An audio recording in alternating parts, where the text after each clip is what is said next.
Laissez le Saint-Esprit diriger vos vies. Nous sommes dans la lecture de l'épître de Paul aux Galates et aujourd'hui je vous propose le chapitre 4. Au chapitre 4, versets 6 et 7. La preuve que vous êtes bien ses enfants, c'est que Dieu a envoyé dans nos cœurs l'Esprit de son Fils, l'Esprit qui crie « Abba, Père ». Ainsi tu n'es plus esclave, mais enfant. Et puisque tu es son enfant, Dieu te donnera l'héritage qu'il réserve à ses enfants.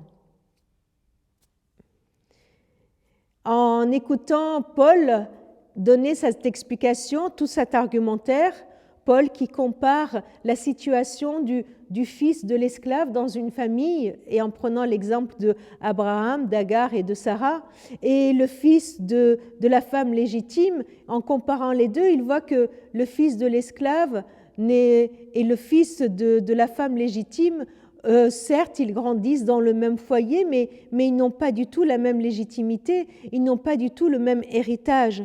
Et Paul, il est en train d'expliquer aux Galates que nous sommes enfants de Dieu et que nous sommes entrés dans cette liberté, que Christ nous a libérés, nous ne sommes plus esclaves. Alors les Galates pourraient dire « Ah là là, on s'est trompé, on est dans l'erreur, tout est faux ». Et puis Paul, il vient et les encourage. Et les encourage, il leur dit, vous savez quoi?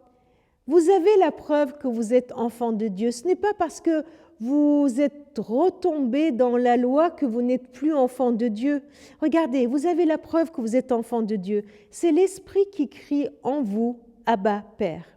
Je ne peux pas dire Abba, Père, je ne peux pas dire que Dieu est mon Père si ce n'est pas l'Esprit qui le crie en moi. Et d'un autre côté, marcher par l'Esprit, c'est aussi reconnaître que Dieu est mon Père, entrer dans cette relation de confiance, une relation simple avec un papa. Cela vient de lui, c'est Dieu qui envoie dans nos cœurs l'Esprit de son Fils, l'Esprit de filiation, l'Esprit filial. Alors demandons-le à Dieu.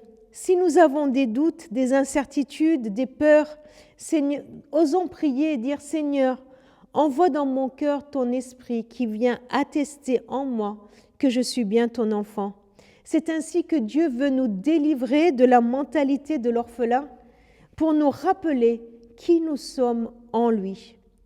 Les conséquences, les conséquences, c'est que je ne suis plus esclave, je n'ai plus besoin de vivre dans la peur. Et cela change fondamentalement mon regard sur Dieu. Dieu n'est pas un maître, un patron qui attendent des résultats. Pour qui? Ce qui compte, ce qui est primordial, c'est ce que je fais. Je ne suis plus dans la performance, mais dans la relation. Dieu est un Père. Pour lui, ce qui compte, c'est la relation qu'il a avec moi, c'est la relation que j'ai avec lui. C'est cela qu'il cherche. Il ne cherche pas mes performances, il cherche mon cœur. Il ne cherche pas tout ce que je peux faire pour lui, mais il cherche mon cœur. Il veut venir entrer dans cette relation avec moi en toute confiance, oser lui parler en toute transparence, oser lui confier ma vie.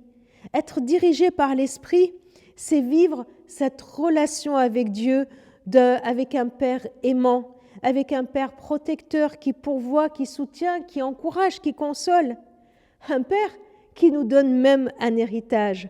Une grâce qui va jusqu'au bout. Non seulement Christ nous sauve, non seulement il vient vivre en nous, avec nous, mais en plus, il partage son héritage avec nous.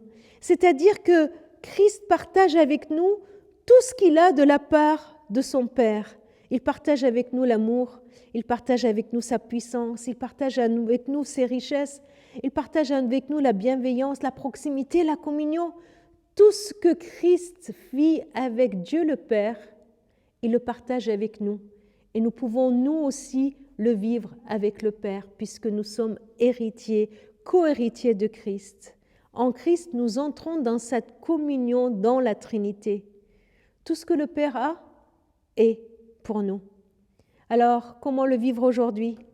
Laissons le Saint-Esprit diriger nos vies et vivons notre quotidien, tout ce qu'on a à faire aujourd'hui en tant que fils et filles du Dieu Tout-Puissant.